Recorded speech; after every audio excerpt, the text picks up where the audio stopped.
তাড়াতাড়ি চলো মধু, আমি ফুল সজ্জা করব। আরে আসতে বলো মধু, আমার দাদা বাড়িতে আছে, আমার দাদা কথা বলতে পারে না। তার মানে ভাসুর, ভাসুরকে তো মুখ দেখালে পাপ হয় জানো। ঠিক আছে, তাহলে যখন ভাসুরের সামনে বেরোবে তখন মুখ ঢাকিয়ে রাখবে, কেমন? দিয়ে আজকের দিনে তো বউকে উপহার দিতে হয়, আমার কাছে তো কিছুই নেই, যাই বাজার থেকে একটা কিছু কিনে আনি।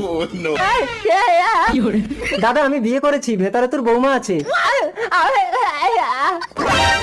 তোরও বিয়ের জন্য গা কামড়াচ্ছে দাদা, আমি কি করবো বল? তুই আসলে কথা বলতে পারিস না বলে তোকে কোনো মেয়ে পছন্দ করে না। তুই এক কাজ কর, তুই আমার পোশাকটা পরে প্রেম করতে যা, আমরা তো জমজ ভাই, তাহলে কে যদু আর কে মধু চিনতেই পারবে না। আমি একটু মার্কেটে যাচ্ছি, আর মেয়েদের সামনে মুখে কোনো শব্দ করবি না, ঠিক আছে দাদা? এই তুমি ভেতরে এসো তো, আর সহ্য হচ্ছে না। আজ ফুল সজ্জা রাতে এই আংটিটা আমি মিমিকে উপহার দেবো। মিমি! এই তাহলে তুমি কে? রাম রাম ভাসুর।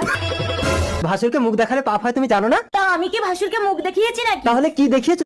তাড়াতাড়ি